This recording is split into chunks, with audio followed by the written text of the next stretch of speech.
Good afternoon सगळ्यांना. माझं नाव आहे निशाद बिरंजन आणि मी एम्स नागपूरच्या अंतिम वर्षाच्या एम-बी-बी-एस कोर्सचे विद्यार्थी आहे. आजचं जे आपलं टॉपिक आहे, ते आता आज आपण घेऊ दुसरा पार्ट घेऊ रेडॉक्स रिएक्शनचा. हे जे आपला चॅप्टर आहे रेडॉक्स रिएक्शन्स, याचे आपण एक पार्ट याच्या आधी घेतलेला आहे आणि त्याच्यामध्ये आपण हे बघितलेला होता, की हे जे आपला चॅप्टर आहे, हे 7वं चॅप्टर आहे. एन-सी-ई-आर-टी केमिस्ट्री 11वी कक्षाचा जे आपला कोर्स असतो, त्याचं हे 7वं चॅप्टर आहे. ठीक आहे.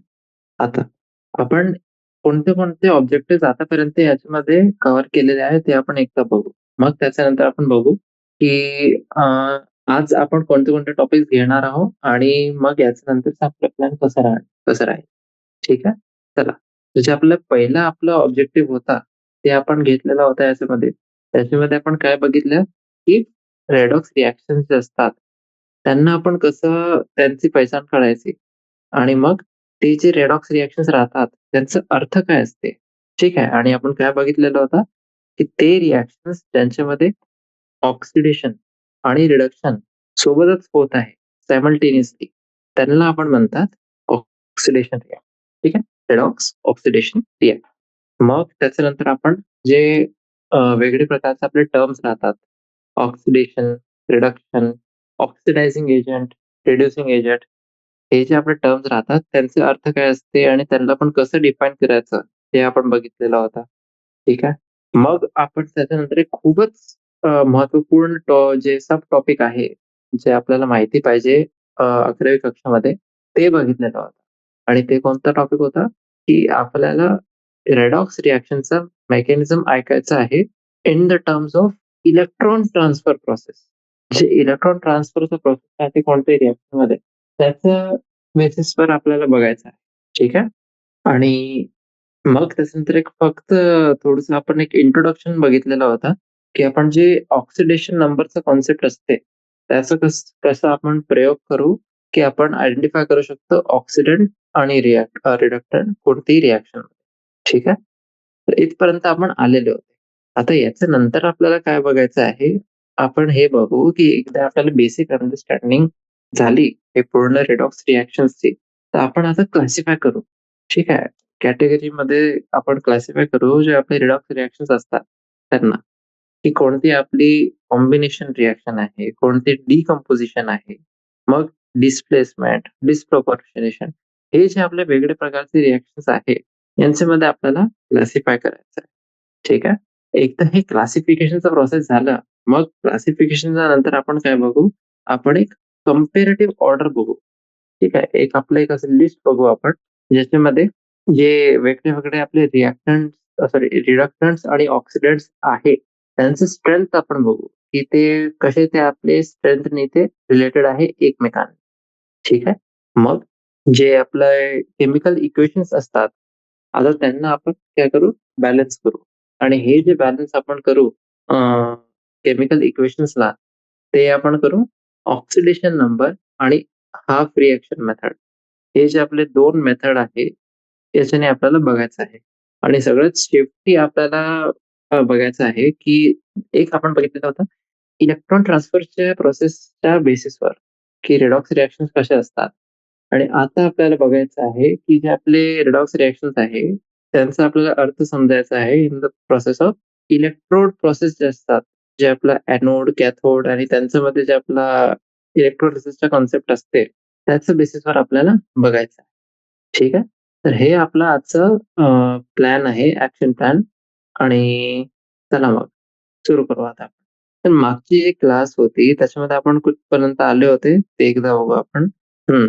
हे जे आपलं आहे प्रॉब्लेम 7.3 इथपर्यंत आपण आले होते.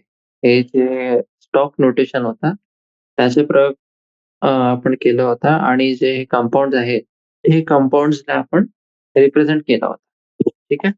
आता हे जे आपला आयडिया आहे ऑक्सिडेशन नंबरचा, ते आपण इन्व्हेरिएबली अप्लाय करतो टू डिफाईन ऑक्सिडेशन, रिडक्शन आणि ऑक्सिडायझिंग एजंट जे आपलं असते, ऑक्सिडायझिंग एजंट जे असते त्याला आपण काय म्हणतो ऑक्सिडंट आणि जे रिड्युसिंग एजंट असते त्यांना आपण म्हणतो रिडक्टंट.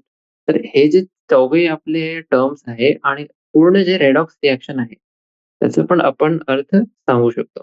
म्हणजे जर आपल्याला एक समरी द्यायची आहे कोणालाही, जर त्याला काहीच माहिती नाहीये, की ऑक्सिडेशन काय असते, मग रिडक्शन काय असते आणि हे जे एजंट्स आहेत त्यांचा काय अर्थ असते. तर आपण त्याला कसं म्हणू? ऑक्सिडेशन म्हणजे असते increase in the oxidation number of the element in the given substance. म्हणजे ते सबस्टन्समध्ये जे आपला एलिमेंट आहे, त्याचा वाढत आहे ऑक्सिडेशन नंबर. म्हणजे त्याचं ऑक्सिडेशन होत आहे. दुसरं आपलं आहे रिडक्शन. रिडक्शनचा अर्थ काय असेल?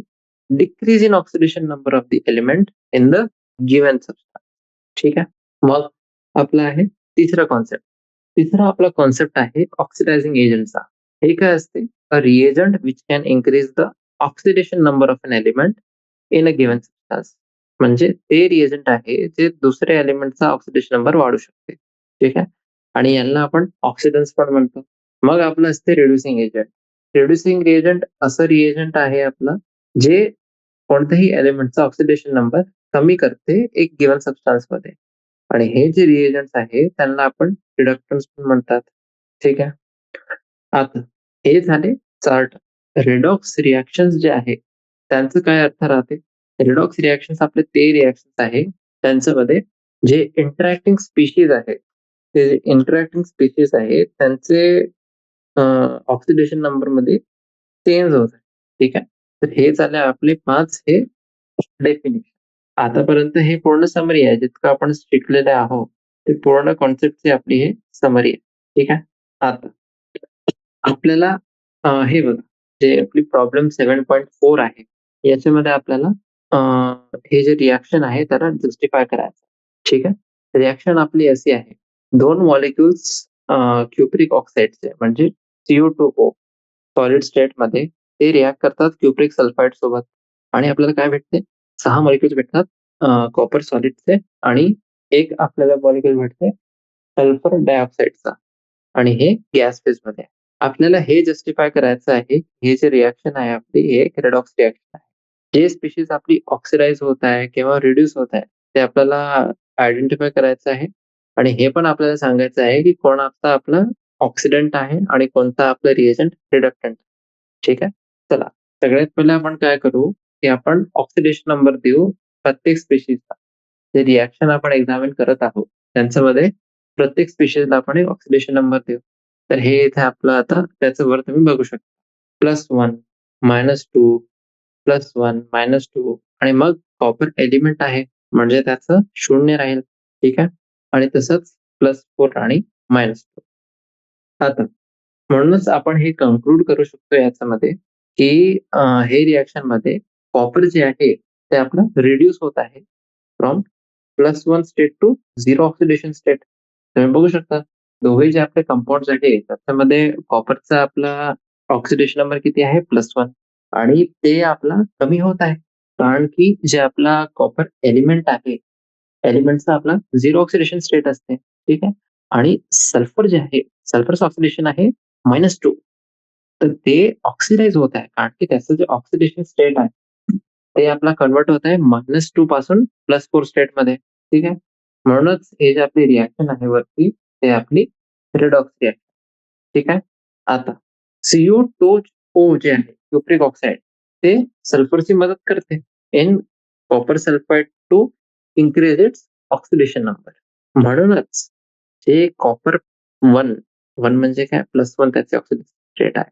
कॉपर 1 जे आहे ते एक ऑक्सिडंट आहे आणि जे सल्फर आहे कॉपर क्युप्रिक सल्फाइडचं, ते कॉपरची मदत करते दोघेही प्रोसेसमध्ये.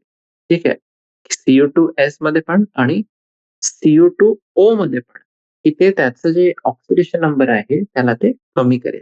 म्हणूनच जे सल्फर आहे क्युप्रिक सल्फाइडचा, ते आपलं एक रिडक्टंट. कळलं एवढं तुम्हाला? चला. तर हे आपण आता जस्टिफाय केलं, की का बरं हे जे रिएक्शन आपल्याला दिली होती कॉपरची, त्याच्यामध्ये दोघंही जे रिएक्टंट्स होते त्यांच्यामध्ये कॉपर होता. ते आपली का बरं ते रिएक्शन जे आहे ते एक रिडॉक्स रिएक्शन आहे. ठीक आहे. चला, आता आपण सुरू करू टाइप्स ऑफ रिडॉक्स रिएक्शन. खूपच महत्त्वपूर्ण टॉपिक आहे हे आपला अ, जे हे चॅप्टर आहे त्याचं सगळ्यात महत्त्वपूर्ण टॉपिक आहे. बघा, आता जे आपले पहिले प्रकारचे रिएक्शन्स असतात त्यांना आपण म्हणतात कॉम्बिनेशन रिएक्शन. काय म्हणतात आपण? Combination reaction. आणि कोणती जे रिएक्शन असते त्याचं एक पर्टिक्युलर आपलं हे असते, स्केलेटन फॉर्म्युला असते. तसंच आपलं हे रिएक्शन आपण एक स्केलेटनचा आपण फॉर्म्युला म्हणतो. त्याच्याने आपण सगळे जे रिएक्शन्स आहेत त्याला डिनोट करू शकतो. ते असते. आणि हे जे रिएक्शन आहे आपली याचं पण असंच एक आहे. A प्लस बी आपल्याला देते सी. म्हणजे इथे काय होत आहे, हे जे 2 आपले रिएक्टंट्स आहेत, ते आपल्याला रिएक्ट करत आहेत आणि आपल्याला एक प्रॉडक्ट भेटत आहे, जे आपलं सी आहे. आता हे जे रेडॉक्स रिएक्शन आहे, याच्यासाठी ना एक कंडिशन फुलफिल व्हायला पाहिजे. कोणती कंडिशन आहे ते? आयदर ए किंवा बी किंवा दोघंही जे ए आणि बी आहे, ते आपले एलिमेंटल फॉर्ममध्ये व्हायला पाहिजे, हे रिएक्शन होण्यासाठी. जितके आपले कंबशन रिएक्शन्स असतात, ज्याच्यामध्ये एलिमेंटल डायऑक्सिजन असते आणि दुसरे रिएक्शन्स पण ज्यांच्यामध्ये आपले असे एलिमेंट्स असतात, जे आपले अदर दॅन डायऑक्सिजन आहे. ते वाले आपले जे रिएक्शन्स आहेत ते रेडॉक्स रिएक्शन्स असतात. आणि हे कॅटेगरीमध्ये जे आपले खूप महत्त्वपूर्ण आपले जे एक्झाम्पल आहे, ते कोणते-कोणते आहे बघू आपण. एक आपलं रिएक्शन आहे कार्बन प्लस ऑक्सिजन आपल्याला देते कार्बन डायऑक्साईड. ठीक आहे.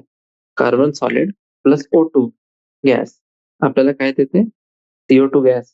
मग त्याच्यानंतर मॅग्नेशियम जे आहे ते रिएक्ट करते नायट्रोजन सोबत आणि आपल्याला काय भेटते? Magnesium nitrite. मग मिथेनचं कंबशन आहे, जे आपली क्लासिकल एक रिएक्शन आहे. मिथेनचं जे आपलं रिएक्शन आहे, त्याच्यामध्ये मिथेन रिएक्ट करते 2 मॉलिक्युल्स ऑक्सिजन सोबत. ठीक आहे. आणि आपल्याला काय भेटते? कार्बन डायऑक्साईड आणि 2 मॉलिक्युल्स वॉटरचे. ठीक आहे. आता दुसरे टाइपचे जे दुसरे प्रकारचे आपले रिएक्शन्स आहेत, ते बघा. ते कोणते राहतात? दुसरे प्रकारचे जे आपले रिएक्शन्स आहे, ते आपले आहे डिकंपोझिशन रिएक्शन. हे जे डिकंपोझिशन रिएक्शन आहे, हे आपले कॉम्बिनेशन पासून अपोझिट रिएक्शन्स. असं का बरं आहे बघा. प्रिसाइजली जर आपण बघू, तर एक डिकंपोझिशन रिएक्शनमध्ये काय होते, एक जे आपलं कंपाउंड राहते, तर ते कंपाउंडचं आपलं ब्रेकडाउन होते इंटू 2 ओर मोर कंपोनेंट्स आणि एक जे आहे यांच्यामध्ये ते आपलं एलिमेंटल स्टेटमध्ये असते. ठीक आहे. हे जे क्लास ऑफ रिएक्शन आहे, त्यांचं एक्झाम्पल आपला काय आहे? जसं की एक बघा. एक जे आपला रिएक्शन आहे याच्यामध्ये ते आहे पाणीचं. ठीक आहे. वॉटरचं डिकंपोझिशन होते 2 मॉलिक्युल्स H2 गॅस आणि 1 मॉलिक्यूल O2 गॅसमध्ये. मग तसंच आपलं आहे ब्रेकडाउन ऑफ सोडियम हायड्राईड.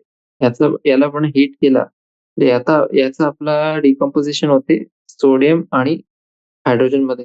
ठीक आहे. मग जे 2 मॉलिक्युल्स आहे KClO3 चे त्यांचं डिकंपोझिशन होते आणि ते आपले कन्व्हर्ट होतात 2 मॉलिक्यूल KCl आणि 3 मॉलिक्यूल ऑक्सिजनमध्ये. ठीक आहे. तर हे झाले आपले डिकंपोझिशन रिएक्शन. आता हे आपल्याला चांगल्याने नोट करायला पाहिजे इथे, की जे ऑक्सिडेशन नंबर आहे हायड्रोजनचा मिथेनमध्ये, त्याच्यामध्ये काहीच चेंज नाही होत आहे अंडर कॉम्बिनेशन रिएक्शन. आणि जे पोटॅशियम आहे, पोटॅशियमचं पण नाही होत आहे पोटॅशियम क्लोरेटवाली रिएक्शनमध्ये. आणि जितके आपले डिकंपोझिशन रिएक्शन्स असतात, ते सगळे आपले रेडॉक्स रिएक्शन नाही असतात. जसं की आपण एक कॅल्शियम कार्बोनेटचं डिकंपोझिशन बघू. त्याच्यामध्ये तुम्ही बघू शकता, जे कॅल्शियम कार्बोनेट आहे, त्याला आपण हीट केला, तर जे कॅल्शियमची आपली ऑक्सिडेशन स्टेट आहे, ते सेम सारखीच राहते. आणि फक्त कॅल्शियम नाही, कार्बन आणि ऑक्सिजन हे तिघही जे स्पेशीज आहे हे रिएक्शनमध्ये, त्यांची ऑक्सिडेशन स्टेट तेच जे होती रिएक्टंट फेजमध्ये तेवढीच आहे. म्हणूनच हे आपला रेडॉक्स रिएक्शन आपण याला नाही म्हणू शकतो. ठीक आहे.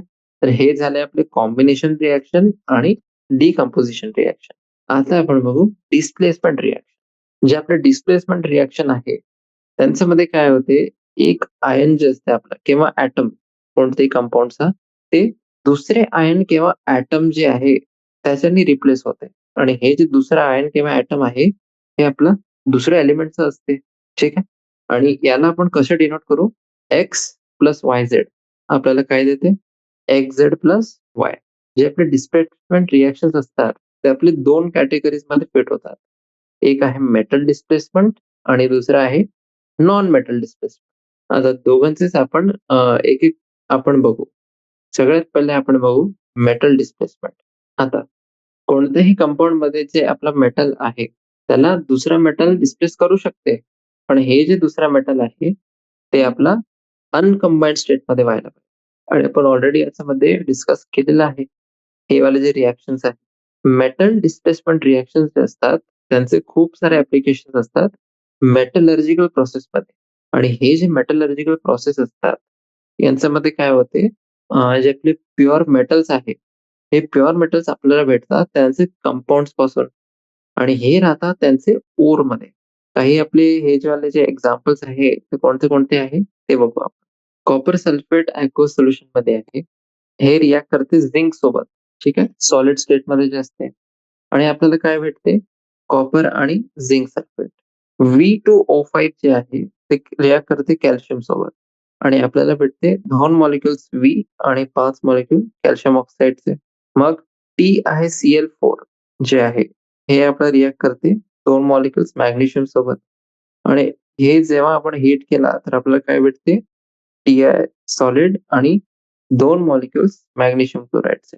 असंच आपलं आहे क्रोमिक ऑक्साईड जे आपलं रिएक्ट करते 2 मॉलिक्युल्स 2 एटम्स अॅल्युमिनियम सोबत आणि जेव्हा हे मिक्सचरला आपण हीट केला, तर आपल्याला काय भेटते? अॅल्युमिनियम ऑक्साईड आणि 2 मॉलिक्युल्स क्रोमियम. ठीक आहे. तर हे होते आपले मेटल डिस्प्लेसमेंट रिएक्शन जे आपले डिस्प्लेसमेंट रिएक्शन्स असतात, त्यांच्यामध्ये स्पेसिफिकली आपला मेटल डिस्प्लेसमेंट वाला जे कंपोनेंट आहे, ते वाले रिएक्शन. आता जे आपण बघू ते आपलं राहील non metal displacement. Non metal displacement reactions बघायचं आहे. जे आपल्या वरचे रिएक्शनमध्ये प्रत्येक केस जो होता, त्याच्यामध्ये जे आपलं रिड्युसिंग मेटल आहे, ते आपलं जास्ती बेटर रिड्युसिंग एजंट असते दॅन द वन जे आपला रिड्यूस होत आहे. आणि हे आपलं एव्हिडेंटली आपल्याला हे दाखवते, जास्ती कॅपेबिलिटी आहे याच्यामध्ये to lose electrons as compare to the one जे आपलं रिड्यूस होतं. ठीक आहे. तर हे होते आपले मेटल डिस्प्लेसमेंटसाठी. आता बघा नॉन मेटल डिस्प्लेसमेंट. जे non metal displacement redox reactions असतात, त्यांच्यामध्ये आपला राहते हायड्रोजन डिस्प्लेसमेंट आणि एक रेअर रिएक्शन असते ज्याच्यामध्ये ऑक्सिजनचं पण डिस्प्लेसमेंट होत आहे. ठीक आहे. सगळे जे आपले अल्कली मेटल्स आहे आणि काही-काही अल्कलाईन अर्थ मेटल्स जसं की कॅल्शियम, स्ट्रॉन्शियम आणि बेरियम जे आपले खूपच चांगले रिडक्टन्स असतात, ते कोल्ड वॉटरमध्ये हायड्रोजनला डिस्प्लेस करणार. ठीक आहे. कोणते-कोणते एलिमेंट्स? अल्कली मेटल्स आणि काही-काही आपले अल्कलाईन अर्थ मेटल्स. ठीक आहे. 2 रिएक्शन्स जे आहे ते आहे आपली याच्यामध्ये. एक आहे आपली 2 एटम सोडियमचे रिएक्ट करतात 2 मॉलिक्युल्स वॉटर सोबत आणि आपल्याला काय भेटते? 2 मॉलिक्युल्स सोडियम हायड्रॉक्साईड aqueousमध्ये आणि प्लस H2 गॅस. तसंच आपलं राहते कॅल्शियम सॉलिड जे रिएक्ट करते 2 मॉलिक्युल्स वॉटर सोबत आणि आपल्याला काय भेटते? कॅल्शियम हायड्रॉक्साईड आणि हायड्रोजन गॅस. जे आपले लेस ॲक्टिव्ह मेटल्स आहे. लेस ॲक्टिव्ह मेटल्स म्हणजे मॅग्नेशियम आणि आयर्न. हे जे आपले मेटल्स असतात, ते स्टीम सोबत रिएक्शन करतात आणि आपल्याला काय देते हे डायहायड्रोजन. ठीक आहे. म्हणजे NC रिएक्शन कशी राहील आपली? मॅग्नेशियम सॉलिड स्टेटमध्ये रिएक्ट करते 2 मॉलिक्युल्स वॉटर सोबत आणि आपल्याला काय भेटत आहे? मॅग्नेशियम हायड्रॉक्साईड आणि H2 गॅस. ठीक आहे. तसंच आपलं आहे 2 मॉलिक्युल आयर्न. हे रिएक्ट करतात 3 मॉलिक्युल वॉटर सोबत आणि जेव्हा हे मिक्सचरला आपण हीट केला, तर आपल्याला काय भेटते? Fe2O3 आणि 3 मॉलिक्युल्स हायड्रोजन गॅसचे. ठीक आहे. आता खूप सारे जे आपले मेटल्स असतात आणि याच्यामध्ये कोणते-कोणते इन्क्लूड आहे, ते वाले जे आपले कोल्ड वॉटर सोबत पण रिएक्ट नाही करतात. ते आपले केपेबल असतात ऑफ डिस्पोसिंग हायड्रोजन फ्रॉम ॲसिड. डायहायड्रोजन जे आहे ॲसिड पासून, ते आपला जास्ती प्रोनाउन्स पण होऊ शकते. असे मेटल्स जे आपले स्टीम सोबत नाही रिएक्ट करतात. ठीक आहे. कॅडमियम आणि टिन जे आहे, हे असे मेटल्सचे आपले एक्झाम्पल आहे. आणि दुसरे जे आपले काही-काही एक्झाम्पल्स आहे, displacement of hydrogen from acid ते आपल्याला इथे दिलेलं आहे. जसं की आपलं जे पहिला रिएक्शन इथे आहे, ती कोणती आहे? झिंक आपला रिएक्ट करते 2 मॉलिक्युल्स HCl सोबत, जे आपल्या aqueous सोल्युशनमध्ये आहे. ठीक आहे. आणि आपल्याला काय भेटते? झिंक क्लोराईड aqueous आणि H2 गॅस. ठीक आहे. तसंच आपलं राहते मॅग्नेशियम जे आपलं सॉलिड स्टेटमध्ये आहे. मॅग्नेशियम रिएक्ट करते 2 मॉलिक्युल्स HCl सोबत जे अॅक्वस स्टेटमध्ये आहे आणि आपल्याला भेटते मॅग्नेशियम क्लोराईड आणि H2 गॅस. तसंच आपले राहतात आयर्न जी रिएक्ट करते HCl सोबत आणि आपल्याला काय भेटते फेरस क्लोराईड आणि H2 गॅस. ठीक आहे. हे जे रिएक्शन्स आहेत, तिघही रिएक्शन्स यांचा प्रयोग आपण करतो लॅबोरेटरीमध्ये जर आपल्याला डायहायड्रोजन गॅस बनवायची आहे त्याच्यासाठी. येथे जी आपली रिएक्टिव्हिटी आहे मेटल्सची ते रिफ्लेक्ट होते in the rate of hydrogen gas evolution. जी आपली सगळ्यात जे स्लोएस्ट असते लीस्ट ऍक्टिव्ह मेटलसाठी असते आणि ते मेटल कोणतं आहे आपलं आयरन. ठीक आहे. आणि जे फास्टेस्ट आपली राहील हे तर राहील मोस्ट रिएक्टिव्ह मेटलसाठी जे आपलं आहे मॅग्नेशियम. आता खूपच कमी ऍक्टिव्ह जे मेटल्स आहे जे आपले नेटिव्ह स्टेटमध्ये असेल ते आपले कोणते आहे सिल्वर आणि गोल्ड. हे आपले हायड्रोक्लोरिक ऍसिड सोबत पण रिएक्ट नाही करतात. ठीक आहे. हे जे सेक्शन आहे याच्यामध्ये आपण ऑलरेडी डिस्कस केलेलं आहे हे वाले मेटल्स झिंक, कॉपर आणि silver to tendency to lose electrons show their reducing activity. आणि हे जे रिड्युसिंग ऍक्टिव्हिटी आहे यांचं ऑर्डर पण आहे. यांची जी स्ट्रेंथ आहे त्याचा एक ऑर्डर आहे. झिंक सगळ्यात जास्ती आहे कम्पेअर टू कॉपर आणि ते जास्ती आहे कम्पेअर टू सिल्वर. आणि मेटल सारखं जे आपलं ऍक्टिव्हिटी सीरीज आहे ते हॅलोजन साठी पण राहते. जे हे वाले जे एलिमेंट्स आहे यांची पॉवर ऍज ऑक्सिडायझिंग एजंट्स ते कमी होते as we move down from chlorine ते आयोडीन ग्रुप 17 मध्ये. आणि हे जे आपलं कॉन्सेप्ट आहे, हे जे स्टेटमेंट आहे याचं इम्पॉर्टन्स काय आहे? की जे फ्लोरीन आपलं आहे ते इतकं रिएक्टिव्ह आहे तिथे क्लोराईडला, ब्रोमाइडला आणि आयोडाइड आयन्सला सोल्युशन मध्ये रिप्लेस करू शकतो. आणि इनफॅक्ट जे फ्लोरीन आहे आपलं ते इतकं रिएक्टिव्ह आहे की ते वॉटरला अटॅक करते आणि जे ऑक्सिजन आहे वॉटरचा त्याला डिस्प्लेस पण करून टाकते. ठीक आहे. जसं की आपण एक एक एक्झाम्पल मध्ये एक रिएक्शन घेऊ आणि त्याच्यामध्ये तुम्ही बघू शकता की जे काही आपण आता डिस्कस केलेलं आहे किती सिग्निफिकंटली आपल्याला दिसते.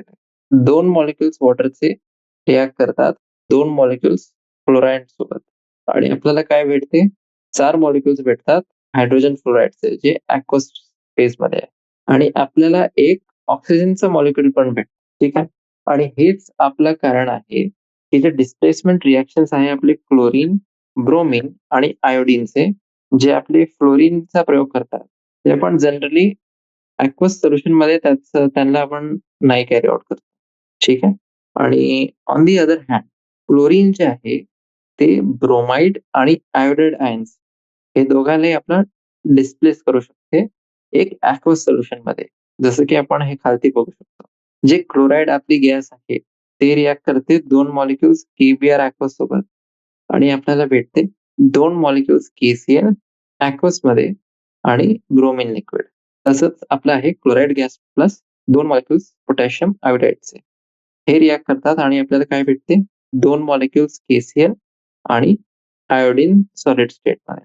आता जे आपले ब्रोमीन, ब्रोमाइड, ब्रोमीन आणि आयोडीन हे दोघेही आपले कलर्ड गॅस आहेत आणि ते CCl4 मध्ये पण डिझॉल्व्ह होतात. यांना आपण ज्यांचं हे सोल्युशनचा कलर राहते त्याच्याने आपण याची जे पैसाण आहे ते आपण करू शकतो. आणि हे जे वरचे रिएक्शन्स आहे आपले त्यांना आपण आयोनिक फॉर्म मध्ये कसं लिहिणार हे बघा. क्लोराईड गॅस जे आहे ते रिएक्ट करते 2 मॉलिक्युल्स ब्रोमाइड अॅक्वस सोबत आणि आपल्याला काय भेटते 2 क्लोराईडचे मॉलिक्युल्स आणि ब्रोमीन गॅस. तसंच आपली हे रिएक्शन आहे आयोडाइड सोबत. आता हे जे रिएक्शन्स आहे 2 4-1 आणि 4-2 हे आपले बेसिस बनवतात की आपण ब्रोमाइड आणि आयोडाइडला लॅबोरेटरीमध्ये कसं आयडेंटिफाय करायचं एक टेस्ट पासून. आणि हे जे टेस्ट आहे याचं काय नाव आहे लेयर टेस्ट. काय नाव आहे याचं लेयर टेस्ट. आणि हे आपला आउट ऑफ प्लेस नाही राहील हे मेन्शन करणं की जे ब्रोमीन आहे ते पण तसंच आपला आयोडाइड आयन जे आहे त्याला डिस्प्लेस करू शकते सोल्युशन मध्ये. ठीक आहे. ब्रोमीन लिक्विड जे आहे ते रिएक्ट करते 2 मॉलिक्युल्स आयोडाइड सोबत आणि आपल्याला 2 ब्रोमाइड आणि एक आयोडीनचा आयोडीन जे सॉलिड स्टेट मध्ये आहे ते भेट. जे आपले हॅलोजन डिस्प्लेसमेंट रिएक्शन्स आहे, यांचा आपला एक डायरेक्ट इंडस्ट्रियल ॲप्लिकेशन असते. जे रिकव्हरी आहे हॅलोजन्सची त्यांचे हॅलाइड्स पासून, त्याच्यासाठी आपल्याला एक ऑक्सिडेशन प्रोसेस पाहिजे. आणि हे जे ऑक्सिडेशन प्रोसेस आहे, याला आपण कसं रिप्रेझेंट करतो? 2 मॉलिक्युल्स X मायनसचे आपल्याला काय देतात? X2 आणि 2 इलेक्ट्रॉन. आता इथे जे आपलं X आहे, ते डिनोट करते आपलं एक हॅलोजन एलिमेंट. ठीक आहे? आणि आपल्याजवळ केमिकल मीन्स पण आहे क्लोराईड, ब्रोमाइड आणि आयोडाईडला ऑक्सिडाइज करायसाठी. क्लोरीन जे आपलं आहे ते आपलं स्ट्रॉंगेस्ट ऑक्सिडायझिंग एजंट आहे आणि आपल्याला काहीच असं एक वे नाहीये की आपण फ्लोराईड आयन्सला क्लोरीनमध्ये कन्व्हर्ट करू बाय केमिकल मीन्स. फक्त एकच आपला जो रस्ता आहे हे फ्लोराईड क्लोरीन जे आहे त्याला अचीव्ह करायचं फ्रॉम फ्लोराईड आणि ते आहे की आपण काय करू, हे जे सोल्युशन आहे फ्लोराईडचा त्याला आपण इलेक्ट्रोलायटिकली याला ऑक्सिडाइज करू आणि हे आपण नंतर बघू. ठीक आहे. तर हे होते आपले metal displacement, non metal displacement reactions. ठीक आहे. आता याचं नंतर आपण आपलं शेवटचं जे टाइप ऑफ रिएक्शन राहते ते बघू. हे वाले जे रिएक्शन्स आहे यांना आपण म्हणतात डिस्प्रपोर्शनेशन रिएक्शन. डिस्प्रपोर्शनेशन रिएक्शन जे आहे ते आपली एक स्पेशल टाइप असतात रेडॉक्स रिएक्शनचे. आता एक डिस्प्रपोर्शनेशन रिएक्शन मध्ये एक एलिमेंट जे आपलं एक ऑक्सिडेशन स्टेट मध्ये आहे ते आपलं सायमल्टेनियसली ऑक्सिडाइज पण होत आहे आणि रिड्यूस पण होत आहे. ठीक आहे. आणि कोणतीही डिस्प्रपोर्शनेशन रिएक्शन मध्ये एक जे आपलं रिएक्टिंग सबस्टन्स राहते त्याच्यामध्ये दरवेळेस एक असा एलिमेंट राहते जे आपला 3 ऑक्सिडेशन स्टेट मध्ये असू शकते. हे जे एलिमेंट आहे in the form of reacting substance ते आपला इंटरमिडिएट ऑक्सिडेशन स्टेट मध्ये आहे आणि दोघे हायर आणि जे लोअर ऑक्सिडेशन स्टेट्स आहेत त्या एलिमेंटचे ते त्या रिएक्शन मध्ये बनतात. ते डिकम्पोजिशन आहे हायड्रोजन पेरॉक्साइडचा. ते आपलं असंच एक फॅमिलियर एक्झाम्पल आहे हे रिएक्शन. जिथे आपली ऑक्सिजन जे आहे ते डिस्प्रपोर्शनेशन एक्सपिरियन्स करते. ठीक आहे. 2 मॉलिक्युल्स हायड्रोजन पेरॉक्साइडचे aqueous फेजमध्ये आपल्याला काय देतात? 2 मॉलिक्युल H2O लिक्विडचे आणि 1 मॉलिक्युल ऑक्सिजन गॅसचा. इथे जे आपलं पेरॉक्साइडचा ऑक्सिजन आहे, जे आपला -1 स्टेटमध्ये प्रेझेंट आहे, ते कन्व्हर्ट होते 0 ऑक्सिडेशन स्टेट ऑक्सिजनमध्ये आणि -2 ऑक्सिडेशन स्टेट जे आहे, त्याचं तिथपर्यंत ते कमी होऊन जाते वॉटरमध्ये. फॉस्फरस, सल्फर आणि क्लोरीन ते आपले त्यांचा डिस्प्रपोर्शनेशन होते अल्कलाईन मीडियममध्ये. जसं की खालती दिलेलं आहे. जे आपला फॉस्फरस आहे. आता हेच जे आपले रिएक्शन्स आहे त्याचं आपण केमिकल इक्वेशन्स बघू आता खाली. ठीक आहे. फॉस्फरस जे आहे P4 सॉलिड स्टेटमध्ये ते रिएक्ट करते 3 मॉलिक्युल्स हायड्रॉक्साइड आयन सोबत म्हणजे OH- आणि 3 मॉलिक्युल्स वॉटर सोबत पण आणि आपल्याला काय भेटते PH3 आणि 3H2PO2-. तसंच आपलं सल्फरचं रिएक्शन. सल्फरचं जे आपलं रिएक्शन आहे ते आहे S8 आणि 12 मॉलिक्युल्स हायड्रॉक्साइड सोबत हे रिएक्ट करते. आणि आपल्याला काय भेटते इथे 4 मॉलिक्युल्स सल्फाइड आयन म्हणजे S2- आणि 2 मॉलिक्युल्स आपल्याला भेटतात S2O3-2 चे आणि 6 मॉलिक्युल्स वॉटरचे पण येतात ही रिएक्शन मध्ये. मग आपलं आहे क्लोराईड. क्लोराईड आपल्याला रिएक्ट करते 2 मॉलिक्युल्स हायड्रॉक्साइड सोबत आणि आपल्याला भेटते ClO-, Cl- आणि H2O. ठीक आहे. आता हे वाले जे रिएक्शन आहे हे हाऊसहोल्ड जे आपले ब्लिचिंग एजंट्स असतात त्यांचं फॉर्मेशन आपल्याला सांगतं. म्हणजे हायपोक्लोराइट आयन आहे ClO- जे रिएक्शन मध्ये फॉर्म होत आहे ते कलर बिअरिंग स्टेन्स जे आहे सबस्टन्सचे त्यांना ऑक्सिडाइज करते टू कलरलेस कंपाऊंड. आणि हे इंटरेस्टचा आपला इथे आहे की ब्रोमीन आणि आयोडीन सारखेच ट्रेंड फॉलो करतात. जे आपला क्लोरीन करते हे रिएक्शन मध्ये. जे आपलं फ्लोरीन आहे, फ्लोरीनचं डेव्हिएशन राहते हे बिहेवियर पासून जेव्हा ते कोणत्याही अल्कली सोबत रिएक्ट करते. ठीक आहे. जे आपली रिएक्शन आहे जे होते क्लोरीनच्या केसमध्ये ते कशी राहते? 2 मॉलिक्युल्स आहे फ्लोरीन गॅसचे ते रिएक्ट करतात 2 मॉलिक्युल्स हायड्रॉक्साइड सोबत जे aqueous फेजमध्ये आणि आपल्याला काय भेटते 2 molecules fluoride plus OF2 plus H2 आणि हे आपल्याला नोट करायचं आहे इथे, की हे रिएक्शनमध्ये क्लोरीन आपला वॉटरला पण अटॅक करेल. ठीक आहे, की ते थोडंसं आपलं ऑक्सिजन पण बनवू शकते. ठीक आहे. हे जे आपलं डिपार्चर आहे शोन बाय क्लोरीन, ते आपल्यासाठी सरप्रायझिंग नसते. कारण की आपल्याला फ्लोरीनचं एक लिमिटेशन असं माहिती आहे, की फ्लोरीन आपला सगळ्यात जास्ती इलेक्ट्रोनेगेटिव्ह एलिमेंट आहे. ते आपला कोणताही पॉझिटिव्ह ऑक्सिडेशन स्टेट आपल्याला एक्झिबिट नाही करू शकत. याचा अर्थ हे आहे, की अमंग हॅलोजन फ्लोरीन जे आहे त्याची काहीच डिस्प्रपोर्शनेशन टेंडन्सी नसते. हे याच्यावर तुम्हाला लक्ष द्यावं लागेल. हे जे पॉइंट आहे, काय म्हणत आहे हे पॉइंट आपल्याला, की डिस्प्रपोर्शन असलेलं आपल्याला माहिती होतं, की तिथे पॉझिटिव्ह, निगेटिव्ह आणि झिरो जे आपले रिएक्शन्स ऑक्सिडेशन स्टेट आहे, ते तिघेही ते दाखवू शकते. पण इथे हे केसमध्ये फ्लोरीन हे दाखवूच नाही शकत, कारण की त्याचं पॉझिटिव्ह ऑक्सिडेशन स्टेट नसते. ठीक आहे. आता प्रॉब्लेम 7.5 प्रॉब्लेम 7.5 जे आहे, प्रॉब्लेम 7.5 ज्याच्यामध्ये आपण बघू, की जे आपला कोणती स्पेशीज अशी आहे, त्याच्यामध्ये डिस्प्रपोर्शनेशन रिएक्शन आपल्याला नसतं असं दिसते आणि का बरं? ठीक आहे.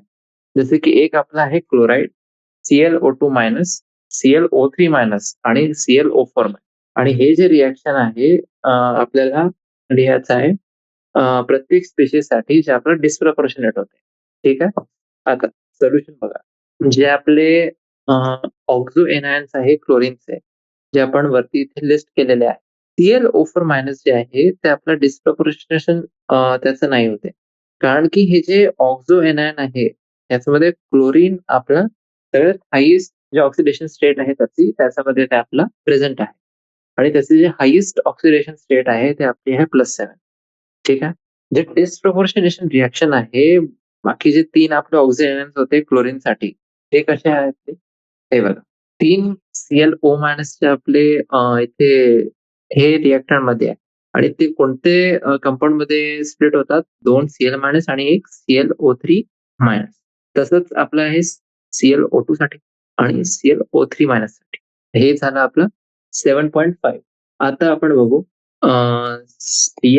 आता हे होतं 7.5 प्रॉब्लेम. आता 7.6 बघा. आपल्याला एक स्कीम ऑफ क्लासिफिकेशन सजेस्ट करायचं आहे. हे रिएक्शन्स रेडॉक्स रिएक्शनसाठी. ठीक आहे. नायट्रोजन रिएक्ट करते ऑक्सिजन सोबत आणि आपल्याला काय भेटते? 2 मॉलिक्युल्स NOचे. तर आपलं आहे 2 मॉलिक्युल्स PbNO3 2 टाइम्स. हे आपले कन्व्हर्ट होतात 2 molecules PbO plus 4 molecules NO2 आणि 1 मॉलिक्युल ऑक्सिजन. मग सोडियम हायड्राईड जे आहे ते रिएक्ट करते वॉटर सोबत आणि आपल्याला काय भेटते? सोडियम हायड्रॉक्साईड आणि H2 गॅस. मग आहे आपला जे शेवटचं आहे 2 मॉलिक्युल्स NO2 चे. हे जे 2 मॉलिक्युल्स आहे NO2 ते आपले रिएक्ट करतात 2 मॉलिक्युल्स हायड्रॉक्साईड सोबत आणि आपल्याला भेटते NO2- आणि प्लस NO3- प्लस H2O. जे आपली A रिएक्शन आहे त्याच्यामध्ये जे आपलं कंपाउंड आहे नायट्रिक ऑक्साईड ते आपलं फॉर्म होत आहे bye combination of elemental substance nitrogen आणि ऑक्सिजन. म्हणूनच हे जे एक्झाम्पल आहे हे आहे आपलं कॉम्बिनेशन रिडॉक्स रिएक्शन. जे रिएक्शन आपली बी आहे याच्यामध्ये आपला ब्रेकिंग डाउन होत आहे लेड नायट्रेटचा इंटू 3 कंपोनेंट्स. म्हणूनच हे जे रिएक्शन आहे ते आपले डिकम्पोजिशन मध्ये असेल. सी वाली जी रिएक्शन होती आपली याच्यामध्ये हायड्रोजन जे आहे वॉटरचा ते आपलं डिस्प्लेस होत आहे by hydride ion into dihydrogen gas. म्हणूनच हे वाली जी रिएक्शन आहे त्याला आपण डिस्प्लेसमेंट रिडॉक्स रिएक्शन पण म्हणू शकता. जे रिएक्शन डी आहे याच्यामध्ये डिस्प्रपोर्शनेशन होत आहे NO2 चा जे +4 स्टेट आहे इंटू NO2- आणि NO3- म्हणजे एक कमी ऑक्सिडेशन स्टेट आहे आणि दुसरी जी ऑक्सिडेशन स्टेट आहे ते जास्ती आहे. म्हणूनच हे जे आपलं एक्झाम्पल आहे ते आहे आपला डिस्प्रपोर्शनेशन रिएक्शनचा. कळलं? ठीक. आता हे बघा, एक आपला पॅराडॉक्स असते फ्रॅक्शनल ऑक्सिडेशन नंबरचा. हे पॅराडॉक्स काय असते? कधी-कधी आपल्याला असे कंपाउंड्स भेटतात ज्यांच्यामध्ये जे पर्टिक्युलर एलिमेंट जे आहे त्याचा ऑक्सिडेशन नंबर आहे कंपाउंडमध्ये फ्रॅक्शनमध्ये आणि याचं एक्झाम्पल काय आहे? एक बघा C3O2. C3O2 मध्ये जे ऑक्सिडेशन नंबर आहे कार्बनचा ते आहे 4/3. मग दुसरा आपला आहे Br3OH. Br3OH मध्ये जे ब्रोमिनचा ऑक्सिडेशन नंबर आहे ते आहे 16/3 आणि Na2S4O6. याच्यामध्ये जे सल्फरचा ऑक्सिडेशन नंबर आहे ते आहे 2.5. आणि आपल्याला हे माहिती आहे की जे आपला फ्रॅक्शनल ऑक्सिडेशन नंबरचा हे जे आयडिया आहे ते आपल्यासाठी अनकन्व्हिन्सिंग राहते. कारण की इलेक्ट्रॉन्स जे असतात ते कधी आपले शेअर्ड किंवा ट्रान्सफर्ड नाही असतात फ्रॅक्शनमध्ये. आता एक इलेक्ट्रॉन आपला ट्रान्सफर होते किंवा नाही होत. तर फ्रॅक्शनमध्ये काहीच आपलं ट्रान्सफर नसते. ठीक आहे. आणि ऍक्च्युली हे जे आपलं फ्रॅक्शनल ऑक्सिडेशन स्टेट आहे, हे आपलं ॲव्हरेज ऑक्सिडेशन स्टेट असते त्या एलिमेंटचा अंडर एक्झामिनेशन. आणि जे स्ट्रक्चरल पॅरामीटर्स आहे ते रिव्हील असे करतात की जे एलिमेंट त्याच्यासाठी फ्रॅक्शनल ऑक्सिडेशन स्टेट आपण रिअलाईज करत आहोत, ते आपले वेगळे-वेगळे जे ऑक्सिडेशन स्टेट आहे, त्याच्यामध्ये ते आपलं तिथे प्रेझेंट राहते. हे जे आपले स्पेशीज आपण बघतो ना, फ्रॅक्शनल ऑक्सिडेशन स्टेटसाठी, यांचे जे आपले स्ट्रक्चर्स आहे, तर जे स्ट्रक्चर्स जेव्हा आपण बघू, तर त्याचे बॉन्डिंग सिच्युएशन आपल्याला दिसतात याच्यामध्ये. जसं की आपलं एक C3O2 आहे. याच्यामध्ये याला आपण म्हणतात कार्बन सब ऑक्साईड, Br3 ट्रायब्रोमो ऑक्टा ऑक्साईड आणि आहे टेट्राथायोनाइट आहे. आता हे वाले जे फिगर्स आहे याच्यामध्ये ते एलिमेंट्स ज्यांना आपण ॲस्टेरिकनी मार्क केलेलं आहे प्रत्येक स्पेशीजमध्ये, ते आपले डिफरंट ऑक्सिडेशन स्टेट आपल्याला एक्झिबिट करतात. ऑक्सिडेशन स्टेट डिफरंट म्हणजे oxidation number from rest of the atoms of the same element in each of the species. हे आपल्याला काय रिव्हील करते की C3O2 मध्ये 2 कार्बन आपले +2 ऑक्सिडेशन स्टेटमध्ये आहे. आणि जे तिसरं आपलं आहे ते 0 ऑक्सिडेशन स्टेटमध्ये आहे. आणि जे एव्हरेज आहे आपला ते 4/3 आहे. पण जे रिअलिस्टिक पिक्चर जे आहे ते +2 आहे 2 टर्मिनल कार्बन साठी आणि 0 आहे मिडल कार्बन. तसंच Br3O8 मध्ये प्रत्येक जे आपले टर्मिनल ब्रोमिन ॲटम्स आहे 2 ते आपले +6 ऑक्सिडेशन स्टेटमध्ये आहे. आणि जे मिडल ब्रोमिन आहे ते आपला +4 ऑक्सिडेशन स्टेटमध्ये असते. अजून एकदा जे आपला एव्हरेज आहे, ते आपलं डिफरंट राहते रिॲलिटीपासून आणि ते आपलं राहते 16/3. हेच फॅशनमध्ये जे आपले स्पेशीज आहे S4O6-2 याच्यामध्ये प्रत्येक जे आहे आपले 2 एक्स्ट्रीम सल्फर्स ते आपले ऑक्सिडेशन स्टेट दाखवतात +5 ची आणि जे 2 आपले मिडल सल्फर्स आहे त्याची आपली राहते 0. जे 4 ऑक्सिडेशन आपले नंबर्स आहेत सल्फरचे, त्यांचं जे आपला एव्हरेज असते, ते आपला असते 2.5 आणि रिॲलिटीमध्ये किती आहे? +5 आहे, 0, 0 आणि +5 ऑक्सिडेशन नंबर आहे प्रत्येक सल्फरसाठी. म्हणूनच आपण इन जनरल असं कन्क्लूड करू शकतो, की हे जे आपलं आयडिया आहे फ्रॅक्शनल ऑक्सिडेशन स्टेटचा, त्याला आपल्याला काही काळजीमध्ये घ्यायला पाहिजे आणि असं आपलं रिॲलिटी जे आपल्याला दिसते ते स्ट्रक्चरनीच दिसते. अजून जेव्हा पण आपण फ्रॅक्शनल ऑक्सिडेशन स्टेट्स अक्रॉस येतात, कोणतेही पर्टिक्युलर एलिमेंट जे आहे कोणत्याही स्पेशीजमध्ये, आपल्याला हे समजायला पाहिजे, की हे फक्त एव्हरेज ऑक्सिडेशन नंबर आहे आणि रिॲलिटीमध्ये म्हणजे जे आपल्याला स्ट्रक्चर्सनी दिसते, जे एलिमेंट आहे त्या पर्टिक्युलर स्पेशीजमध्ये ते आपलं प्रेझेंट राहते in more than one whole number oxidation state. असं नाही की ते त्याच्यामध्ये पण फ्रॅक्शनल स्टेटमध्ये आहे. त्या एलिमेंटमध्ये ते 1 पेक्षा जास्ती आपलं जे ऑक्सिडेशन स्टेट आहे होल नंबर त्याच्यामध्ये राहते. Fe3O4, Mn3O4 आणि Pb3O4 हे आपले असे काही एक्झाम्पल्स आहे कंपाउंड्सचे जे आपले मिक्स्ड ऑक्साइड्स जिथे आपण फ्रॅक्शनल ऑक्सिडेशन स्टेट्स जे आहे मेटल ॲटमचे त्याच्या अक्रॉस आपण येतो. पण जे ऑक्सिडेशन स्टेट्स आहेत ते आपले फ्रॅक्शनमध्ये पण असू शकतात. जसं की आपलं O2+ आहे, O2- आहे. जिथे आपलं ते +½ आणि -½ आहे रिस्पेक्टिव्हली. ठीक आहे. तर हे होतं आपला पॅराडॉक्स जे आपण बघत होतो फ्रॅक्शनल ऑक्सिडेशन नंबरसाठी. आता आपल्याला हे आता हे एक प्रॉब्लेम बघू आपण.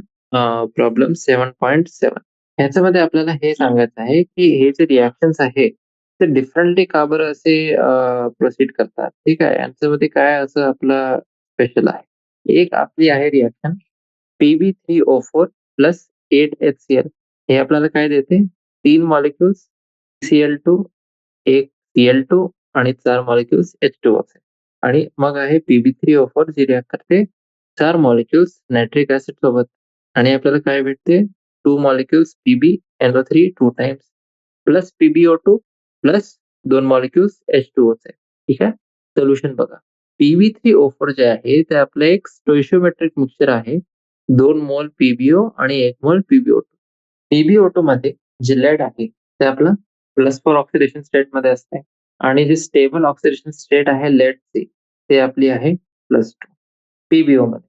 आता PbO2 जे आहे ते आपलं एक ऑक्सिडंट सारखं पण रिएक्ट करते आणि म्हणूनच क्लोराईड आयन जे आहे त्याला ऑक्सिडाइज करू शकते ते इंटू क्लोरीन आणि आपल्याला लक्षात ठेवावं लागेल की PbO जे आहे ते आपलं एक बेसिक ऑक्साईड आहे. म्हणूनच ही वाली जी आपली रिएक्शन आपण बघितलेली होती इथे. कोणती रिएक्शन? Pb3O4 हे रिएक्ट करते 8 मॉलिक्यूल HCl सोबत आणि आपल्याला काय भेटते? 3 मॉलिक्यूल PbCl2, 1 मॉलिक्यूल Cl2 आणि 4 मॉलिक्यूल H2O चे. यांना आपण 2 रिएक्शन्स मध्ये स्प्लिट करू शकतो. कोणते reactions? 2 molecules PbO plus 4HCl आपल्याला काय देते? PbCl2 आणि 2 मॉलिक्युल्स H2O चे. ऍसिड बेस रिएक्शन बघा. मग आहे आपलं याच्यामध्ये आपण काय करू की याला ना आपण एक ऑक्सिडेशन नंबर याचं लिहू याच्यावर +4 -1 +2 आणि 0.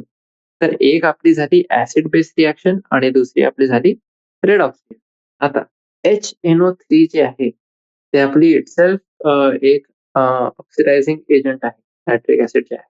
म्हणूनच हे असं अनलाइकली असते की जे रिएक्शन आहे ते आपली होईल PbO2 आणि HNO3 मध्ये. पण जे ऍसिड बेस रिएक्शन आहे ते आपली PbO आणि HNO3 मध्ये असते. ठीक आहे. कशी असते ते? 2 मॉलिक्युल्स आपल्याला घ्यायचे आहेत PbOचे आणि 4 मॉलिक्युल्स घ्यायचे आहे HNO3. तर हे आपलं कन्व्हर्ट होते 2 मॉलिक्युल्स PbNO3 2 टाइम्स आणि आपल्याला भेटते 2 मॉलिक्युल्स वॉटर. ठीक आहे. आता हे पॅसिव्ह नेचर आहे आपला PbO2 चा अगेन्स्ट HNO3. तर आपल्या हे रिएक्शनला वेगळं करते फ्रॉम द वन जे आपला HCl सोबत होत आहे. ठीक आहे. तर हे आपले होते आजचे जे टॉपिक्स आहेत ते आपण जे आज कव्हर केले. आता आपल्याला बघायचं आहे की याच्या नंतर आपण कोणते टॉपिक्स बघू. ठीक आहे. तर आता सगळ्यात पहिले आपण बघू बॅलन्सिंग ऑफ रेडॉक्स रिएक्शन, की कसं आपण रेडॉक्स रिएक्शन्सला बॅलन्स करू. आता याच्यासाठी आपल्याला 2-3 आपले मेथड्स असतात. एक आपला मेथड आहे ऑक्सिडेशन नंबर मेथड. हे वाला जे मेथड आहे याच्यामध्ये आपले स्टेप्स असतात.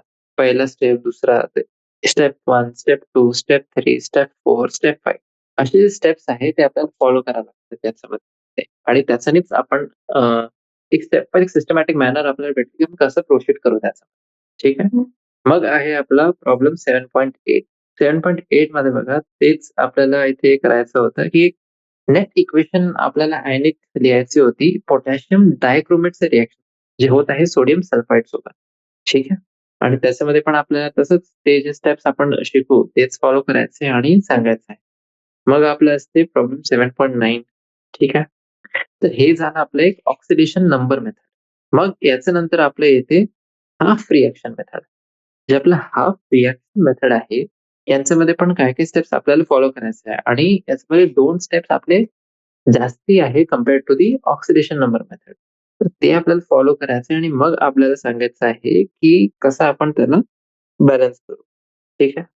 एकदा हे केलं मग अजून एक आपण प्रॉब्लेम घेऊ ज्याच्यामध्ये याचा एक आपण एक्सप्लेनेशन घेऊ. ठीक आहे. प्रॅक्टिस प्रॉब्लेम सारखं हे होऊन जाईल आपल्यासाठी. मग आपण बघू की जे आपले रिडॉक्स रिएक्शन्स असतात ते आपले टायट्रेशनसाठी कसे ते आपले बेसिस आपल्याला बनवतात. ठीक आहे. याच्यामध्ये आपण खूप सारे एक्झाम्पल घेऊ जे आपले केमिस्ट्री लॅबमध्ये आपण बघितलेले होते टायट्रेशनचे एक्सपेरिमेंट त्याचं आपण बेसिस बघू याच्यामध्ये. ठीक आहे. मग हे जे पूर्ण आपण ऑक्सिडेशन नंबरचा कन्सेप्ट बघितलेला होता. हे जे कन्सेप्ट आहे त्याचे कोणते आपले लिमिटेशन्स असतात ते आपण बघू.